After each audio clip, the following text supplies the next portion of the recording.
Hello, welcome to AT&T ThreatTraq for November 17th, 2015. This program provides network security highlights, discussion, and countermeasures for cyber threats. Today we're joined by Manny Ortiz. Welcome, Manny. Thank you. Matt Kaiser. Welcome, Matt. And online, welcome back, Jim. You've been away for a little bit. It's good to see you again. Good to be back. I'm Brian Rexroad, and we're going to, jump into, or revert for a bit. Last week we talked a lot about ransomware. And we had a number of aspects of this, but one of the things that I tried to point out was that there are several layers of security that you really should have in place to protect you against these things. And I kind of fumbled a little bit on that. You know, even the best football players fumble. So what I'd like to do is just revisit that for a moment and just sort of point out that there are really 6 protection measures. I tend to think in general about 5, for typical malware. First one is the email filter, and we talked about that last week. Second one, user awareness. That is, once the email gets onto a user's desktop, they should be screening it, making sure that there's purpose behind it, that it looks like it's come from a logical source. So you need a good security awareness program to make sure that the folks that are receiving these emails are in a good position to make good judgment about that. Third is, and this one I neglected to point out, is make sure your systems are patched. If they're patched, they're less likely to be vulnerable to an attack. So you want to make sure that they're patched and not readily exploitable. And then the fourth we did point out, which was having antivirus on the platform will help to detect things that perhaps are relatively recent. It may be a 0 day, in which case you don't have. Hopefully the 0 day is beyond the 0th day, and antivirus is able to detect it. But perhaps the system isn't patched for that yet. And then the next one would be to look for the command and control. Now, Manny, I think you talked about one last week that didn't really have a command and control. That's correct. So that would be a weakness potentially. But the point here is that if you have a good threat analysis capability on your network, you have the opportunity to pick up on the indicators that systems have been infected despite these other activities.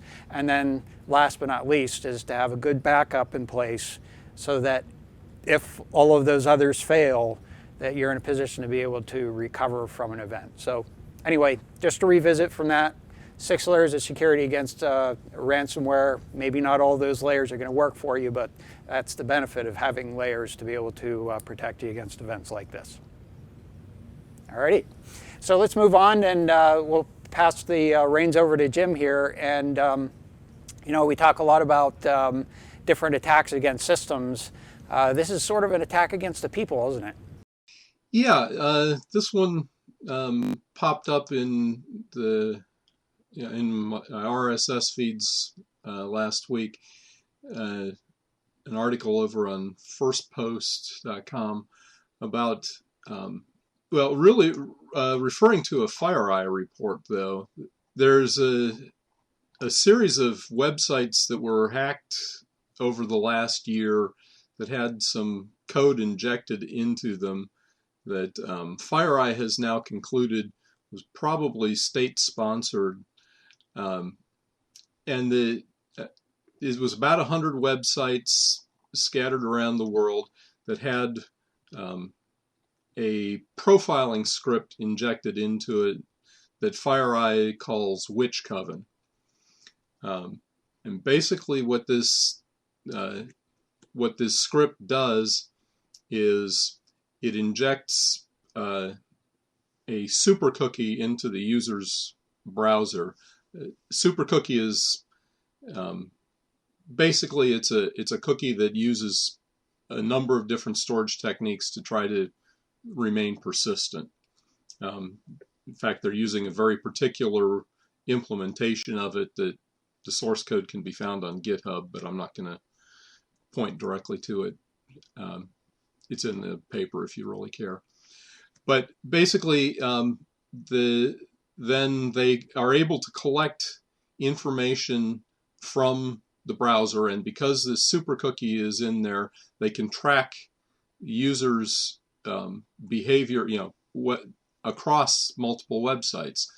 The FireEye believes that this is targeted at particular government employees, U.S. and Western Europe, but they can track folks who visit certain types of sites. Even if you tried to anonymize, your browsing, this super cookie gets inserted into the headers when you make a web request, so they can track a particular user from site to site to site.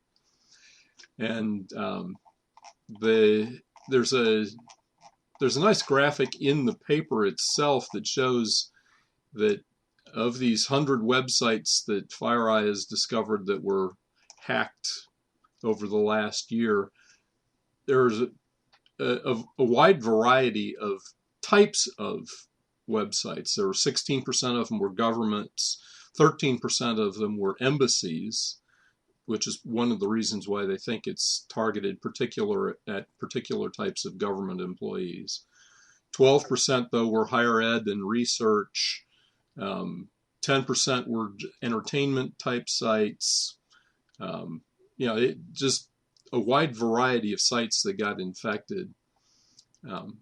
But between this super cookie and the normal types of web logs, FireEye concluded that there's an awful lot of information that these guys can determine about the individual. They can tell what OS they're using, what browser they're using, what version of various other software on the system, Java, Microsoft Office, Adobe Reader, Flash, Shockwave, whatever.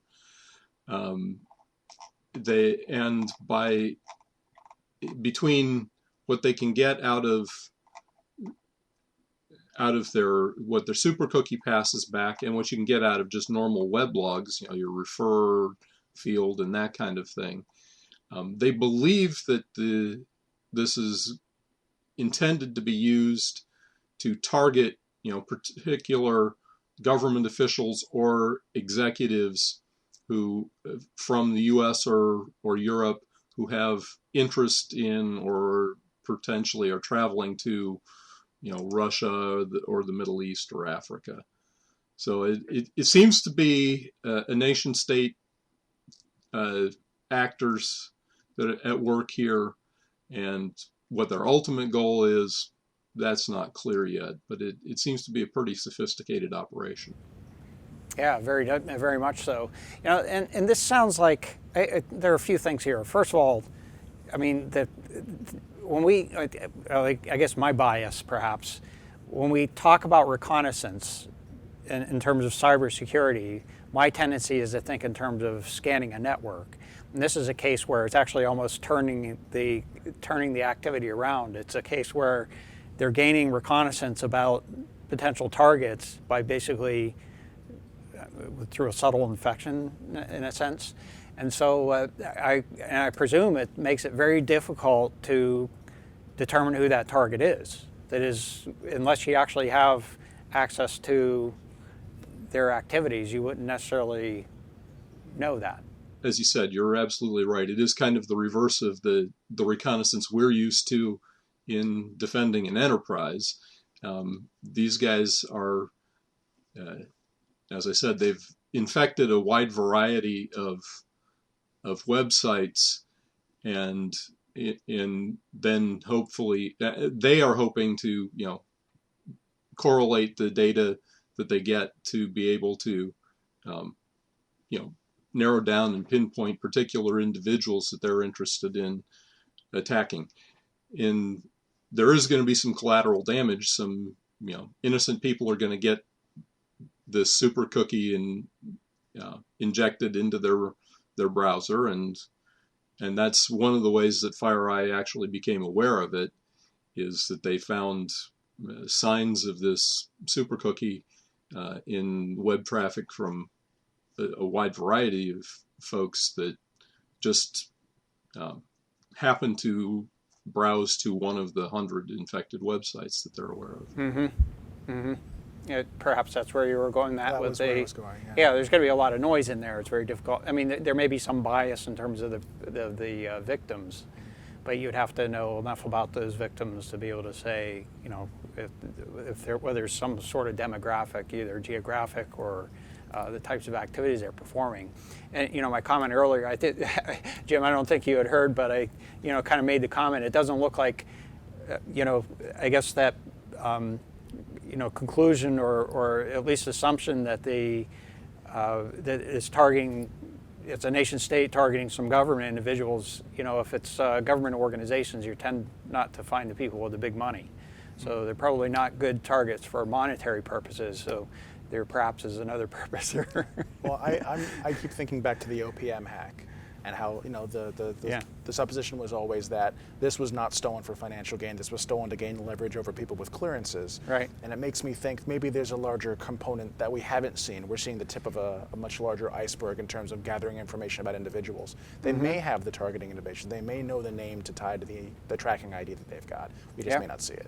Yeah, good point. It's a good point. There may be other information available to them that, in fact, there most likely is other information available to them that they're leveraging. Yeah, I mean, you think normally a website owner is going to do analytics to, analyzing their logs to try to figure out the kinds of people that are coming to their site, what they find most interesting in order to, produce more of that content to get more people in, whatever, get more advertising. In this case, though, by tracking, that individuals go to 17 different websites and they know it's the same person at all 17, they're using these analytics to actually try to zero in and gather more particular information about particular individuals that could then potentially be used to target them. Very good. Thanks, Jim. So, Manny, let's go to you. Let's talk a little bit about, well, first of all, I have a question for you. Yes. Is talent something you're born with, or is it something you learn? That's a good question. All right. Could probably spend a whole show talking about that one, right? So this story, I came across this story, and obviously it was an interesting story. So I spent a little time digging through this one, but it basically it talks about this cybersecurity gap that we've got in bringing in skilled professionals into the field. And then it obviously goes into talking about the part that women play in this whole thing as well. So it basically starts off with this quote from The Onion, which we all understand is quite a sarcastic website, and so they basically went on to say that China was unable to recruit hackers fast enough to keep up with the vulnerabilities in U.S. security systems, which it's quite funny, and you always, when you read stuff on The Onion, you know that there's at least a little tinge of truth in the stuff that they're talking about. Yeah. So with that said, it goes into a bunch of statistics about this gap that we're seeing, and so I'll go through a little bit of the statistics first, and then we can talk about what some of the solutions are and what they're working on. So, okay. So according to the cybersecurity status report, the 2015 cybersecurity status report, 86% of the over 3,400 business professionals that were surveyed believed that there was actually a shortage of skilled cybersecurity professionals. So I mean, and that's a pretty big number. 86%, already are believing that that's a problem. They're already seeing it. Symantec goes on to say that there are 300,000 unfilled cybersecurity jobs, and this is estimated to grow to anywhere between 1 million and 1.5 million by 2020, which is just a staggering number. Yeah. So you can already start to see sort of the numbers that really are highlighting the problem that there is here. And then there's a study by Raytheon and the National Cybersecurity Alliance published in October that says that 67% of men and 77% of U.S. women said that no high school or secondary school teacher ever mentioned a cybersecurity career to them. So it's not something that is sort of being looked at at those schooling levels. So it's not something that's being brought up, which is obviously a problem. And then it says, furthermore, the 62% of men and 75% of women said that no classes are offered the skills to pursue these actual cybersecurity jobs. So that's a problem, and then, according to ISC squared, which we all know, 10% of the information security professionals are women. So, so that's only 10%, right? Yeah. So that's a problem, right? Certainly biased. Exactly. It's biased. Yeah. Exactly. So it goes on to say that they're laying out some of the problems with this particular field. Some of the problems is with the training that's offered. So, and I think we all know that a lot of the training that is offered in this field, first of all, is very expensive. So classes that week-long classes range upwards of $5,000 and above. The price for corporations to pay for. Exactly. No question. Yep. And even entry-level stuff even costs, multiple thousands of dollars. So folks who are thinking about being interested in a career may hesitate a little bit, knowing that they may have to shell out money for something that maybe I'm not quite sure that I'm going to be interested in. Now, on the contrary, I think there's probably a lot of resources out on the internet, free resources out on the internet. Well, I was going to say, these high school students, they get most of their information from YouTube. Exactly. We're on YouTube. Yeah, So- exactly. If they're watching. Exactly. So, Hopefully they're watching so I a think handful. that argument could be argued that there's quite a bit of free stuff out there that you can at least get the taste to know before you plunk out that money that, hey, yeah, this is interesting to me. I think I could like doing something like this. So. So, they go on to say that obviously the industry needs more skilled professionals, and women remain an unrealized potential in this field. So, there's a couple of things that they go into which I wasn't aware of, which was good. So, the Dakota State University is now offering a doctoral degree in cybersecurity. So it's a doctorate of science in cybersecurity, which is something new. And in October of this year, SANS launched the Cyber Talent Immersion Academy for Women. And it's basically an academy to fast-track women into this field. So it's a pretty intensive curriculum, and at the end of the curriculum, they end up exiting it with a GIAC cred. So it's pretty... it's a pretty good... Yeah, well, it's very good. Yeah. So, I can't help but think that this is something that really needs to start much earlier. Absolutely. That is before high school. Absolutely. I remember, Matt, maybe you remember such a time. Okay. When you bought a computer and there may have been an application for it, but pretty much what you need, if you wanted to do something with that computer, you had to actually write a program. And we talk about cybersecurity as a discipline in itself, but I think ultimately what it really comes down to is understanding computers, understanding networks, and that's sort of a prerequisite to any of this. Yeah. And so really I think the question becomes, and it was I think kind of opportunistic they used CES, cybersecurity. You almost really need a foundation of computer science as a beginning point. And at least that's my point of view, is that it's those foundation skills. If you want to be good at sports, you learn to run and throw. And you can be good at a lot of sports with some adjustments in your skills, and it's the same thing here. I think if in the cybersecurity world, if you can write programs, if you can understand where the weaknesses are in those and start building a skill set around that, I think that's a good place to start. So I don't know that it's necessarily a fault that we don't have cybersecurity programs in our secondary schools. I think it's more an issue that we need to get people right at the roots. When you buy a computer today, a programming language isn't even available on it unless you go out and seek that out. And so I would say the opportunity, or basically making those things more accessible to folks. So that's one point of view. On the other hand, I think the opportunities are much, much better now. That is, all you have to really do is get an inkling of an interest.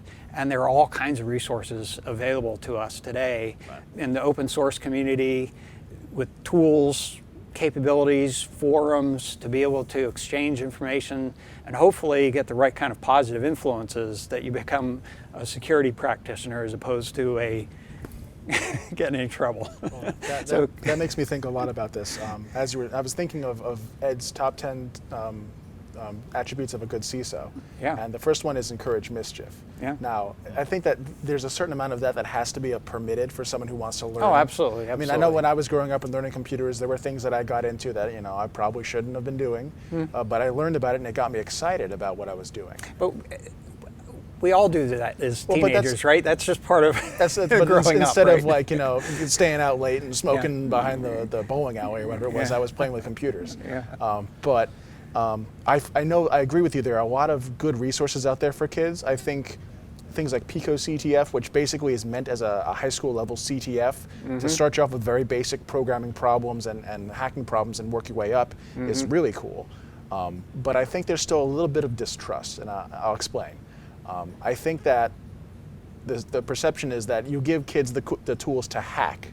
What you're giving them is permission, or implicit permission to go out and cause the kind of trouble that a group like a Lizard Squad or Anonymous does. That's I think that you need to have educators who understand that, yes, I'm teaching these kids about security problems, but I'm doing it in a responsible way, the way like if you were teaching them karate and you tell them, first, don't go out and beat somebody up. Self-defense is a very good analogy, I think. And there's a mindset and a bit of responsibility that has to be cultivated along with it. I think there's a right way to do it.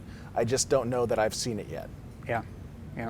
So I think all aspects of this, I think it costs too much is sort of a traditionalist point of view.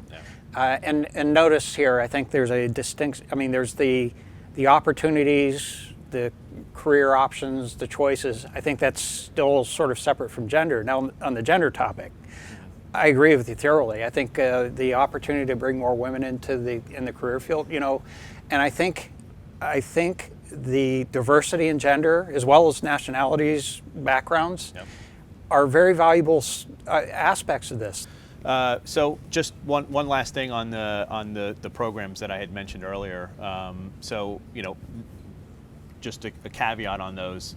We haven't tried them ourselves. Don't know much about them. So do your research before obviously signing up for any of those, because we haven't done ours yet.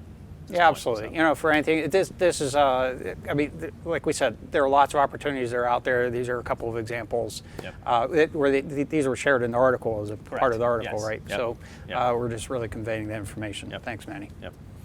All right, so Matt, let's talk with you a little bit here, and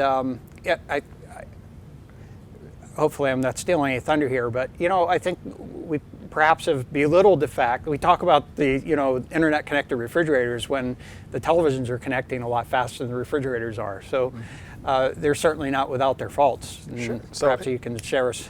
I can. Some very interesting research coming out of the VAST labs. You're right in saying that internet-connected televisions are a much faster-growing market, I think, than internet fridges. People have a reason to connect their TVs directly to the internet, watch all sorts of streaming content, maybe use it as a front page for getting weather and stocks and news as well. I see that, and I see the appeal, definitely.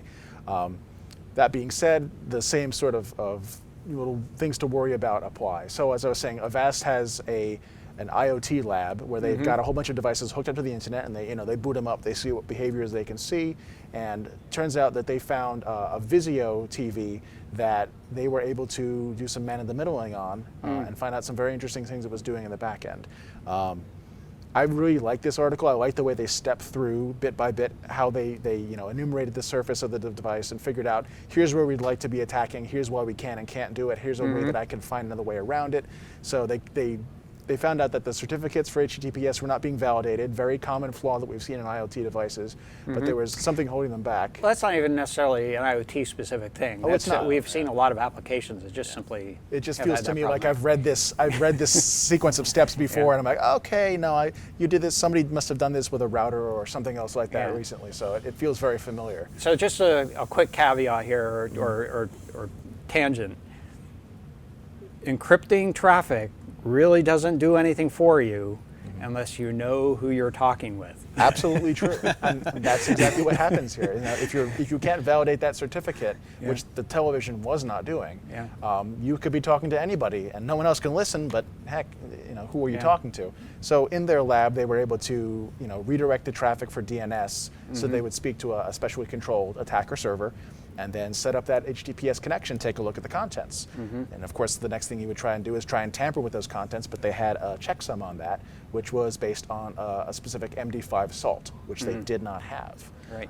But then the article goes on to explain how they were able to get command injection on the device through, and I love this, the configuration for the SSID for the wireless network, they were able to put in shell commands into that, and then they couldn't figure out what the output was, so they pumped the output of those commands into ping and sent that across the network, and were able to figure out what the output of those commands was by watching the network traffic. And I'm like, this is too cool. Now this is talent. We were just talking about talent. This is talent right here. It's knowledge plus enthusiasm. Yeah, that's exactly right. And to answer the question, it's there are certain things that you're born with, but it's what you do. And being basically emphatic, obsessive about finding these kinds of things, that's really the difference. That's what really makes talent. Go ahead. Thanks, Brian. So to go on, they were able to figure out where the television mounted its USB drive based on things they were figuring out, does this file path exist? Does this exist? Does this one exist after I plug the thumb drive in, or does it exist? And they figured out that they could copy all the files out of the television onto the thumb drive, do more research, and eventually find that salt, and then tamper with the connectivity. Wow. So it's a lot of steps, but they do explain it very, very well. And what they found is that the television was actually sending out images that were fingerprints of the content being viewed on the television, which is something that you wouldn't expect if, for example, you hadn't agreed to the terms of services for that feature. It was still being done. So they reported this to Vizio. Vizio has sent out they made a security patch available that the televisions will download when they're plugged into the network. I'm not clear on the privacy implications of that, that snapshot of what people were viewing, if that's been fixed or not, but there is a way to turn it off. All right, good. Well, a few things here. One, we've had a number of cases where IoT things have had security problems. This is a case where, they went through some trouble to find these security problems, but they found the security problems. I think the fact that Vizio in this case was responsive to the security problem and had the patching capability that was passive to the end user, really significant differences to some of the things that we've seen as IoT devices. So I keep wanting to make that distinction between those Internet of Things devices that aren't prepared to be connected to the network and those that are. And this is a case that appears to have handled it much better. For me, I think the difference is that these internet connected televisions have a user interface that's readily available. Now, if you were to try and patch someone's home router blindly without notifying that it was going on, there'd be problems with that. It would crash potentially if it wasn't done properly, and you'd have all sorts of trouble. People saying, "Oh, my router's broken. I have no idea why." Now, if someone has a television, they can say, "By the way, there's an update available to your television. We'd like to install it now, please."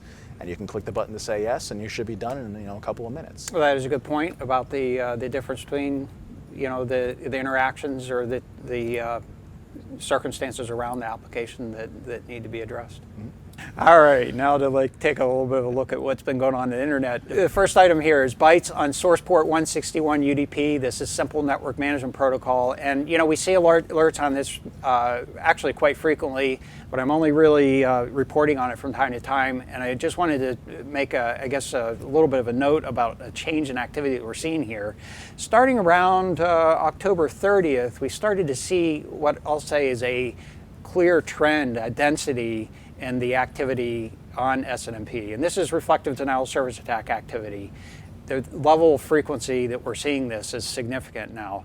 The size of it hasn't changed all that significantly. We're still seeing, occasional spikes up around maybe 1 gigabit per second. But the trend here that I think is most significant is that the underlying amount of activity that's taken place has increased frequency for the most part. So it appears that some of these commercial DDoS attack services, or at least one of them, has sort of adopted this as one of its core functions as opposed to sort of an occasional set of activities. Next item here is probes on port 179 TCP. This is Border Gateway Protocol. And we had a previous program a couple of weeks ago where we talked about BGP and how attacks could, basically how a hijacking event could leak across the internet and perhaps provide different perspectives depending on where you're looking at. Well, just last week we talked about a hijack event that had taken place in India. And it seems a little bit strange that we're seeing reconnaissance activity on port 179 in this last week. Perhaps somebody decided that they wanted to, see if there are any BGP accessible devices out there, perhaps to see what opportunities exist. Nevertheless, this activity is originated from a botnet, and the sources are primarily in Mexico and the United States. And we did a little bit of research on this. Actually, John Hogeboom helped with this and found that it's primarily security surveillance camera DVRs, that class of IoT things, 5 different brands that were identified that were basically performing a lot of this activity. So these devices get infected. One of the problems is that there really isn't a good way to fix it. You can reboot the device and it goes away, but then it just gets reinfected again because there's a lot of scanning activity looking for these devices. So, nevertheless, if you have a BGP on your network, you want to make sure that that's locked down and that there's no opportunity for somebody to try to take over a BGP session. Looking at the top 10 most probe ports, at the top of the list we have port 23 TCP, that's telnet. We're going to take a little closer look at that. It's become a tradition now to take a closer look at that. Followed by 443 and port 80 TCP, both web and encrypted web. Followed by 22 TCP. We'll take a little closer look at that one as well. And we had a protocol jump up 31 spots here. That's port 21 TCP. That's FTP. It turns out that that's relatively innocuous activity. I'm not even going to bother showing the graph here. It was a research organization looking for vulnerable devices that are out there. I will make a note, however. It is quite often organizations, perhaps in a support relationship with a vendor, they may have an FTP server, an anonymous FTP server, while they'll upload the images, and to be able to get support. If you're going to go that approach, I don't recommend that. There are a lot of better ways to transfer data these days. Services like cloud services where you can actually authenticate who's accessing to it. Dropbox, Google, there are a number of them that are available. I would recommend trying to push in that direction. What will tend to happen is on these anonymous FTP servers, if you upload something, there's a period of time where it could get scanned and taken by a malicious attacker. They even can get cached on search engines. And so that can be a point of vulnerability to perhaps expose information that you wouldn't otherwise want that to happen. So since this one popped up on here, I wanted to at least make that point. Oh, by the way, some other ports that are on here, 445 TCP, that's SMB, Service Management Block, and 1433 TCP, MySQL database, that's Microsoft SQL database, 53 UDP DNS, and 3389 Remote Desktop Protocol. So the database one, Microsoft SQL database, and Remote Desktop Protocol, generally looking for weak passwords. Taking a look at scan probes on port 23 TCP, that's we're looking at actually a year's worth of activity here. And a lot of times these graphs have a lot of little spikes and things in them. So what I decided to do in this case is put a 10-day moving average on it. And so you can see sort of the trend that we've seen over the last year. And we're really at the highest peak in terms of the number of probes, and not by a small margin either, highest peak over the last year here. And I don't recall any time where it's been any higher than this. So this is, I think, a significant growth in terms of the number of these probes. And this tends to be the port that the security surveillance camera DVRs are compromised over, as well as a number of other IoT devices. Those are generally like home-based routers. Looking at the top 10 most sources doing the probing, well, we have an awful lot of them on port 23 TCP. We already talked about that one, but we're going to look at the number of sources probing there. Port 445 TCP, 22 TCP, we'll take a look at that one as well. So looking at port 23, again, looking at a year of activity with, again, the 10-day moving average. Now this one's a little different than the previous. That is, we did have a point where we had more sources that were probing on port 23 in the last year, but we're approaching that. So on a week-by-week basis, it still seems to be climbing fairly consistently. And ever since, I guess it was the end of March, about mid-April, it looks like we've been basically on an upward trajectory. Again, averaged over 10 days. And then looking at scan sources on port 22 TCP, that's SSH. So again, it's command line access, this one being the encrypted mode of that. We're looking at 30 days of activity here, and what we see are several sources and cloud services here. That is most of the sources, and we're seeing a spike here going from relatively 2,000 sources and jumping up to around 11,500 sources. So that's a pretty significant increase, and again, many cloud service providers involved in this. So it looks like I'm speculating a little bit that perhaps web servers are being compromised and then used in a botnet to perform this activity in some manner.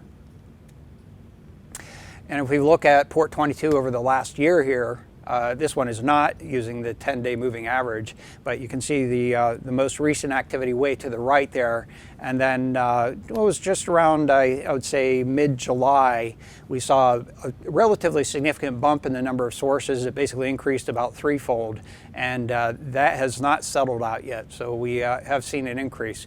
It was just, I think, a few weeks ago that we were talking about some home router devices that had exposed port 22 default passwords, accessible, and then underneath it's a Linux operating system, so that the devices could be exploited and scripts run on those. Is that the Ubiquiti story from a while back?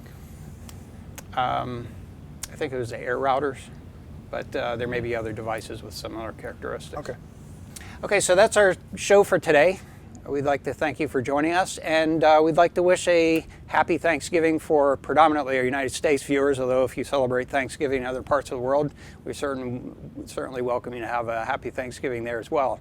If you'd like to get in touch with us, you can email us at AT&T ThreatTraq at list.att.com, and you can find AT&T ThreatTraq on the AT&T Tech channel. It's on YouTube as well as on iTunes, and hopefully it's Generation Z now that we're nurturing forward.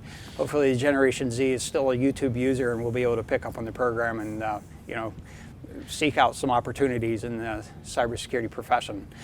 If you'd like to follow us on Twitter, you can follow us. Our handle is at AT&T Security. And I'd like to thank you, Jim. You've been quiet for the latter part of the program, but I'm sure you'll be back with us. Thank you, Manny. Thank you, Matt. I'm Brian Rexroad.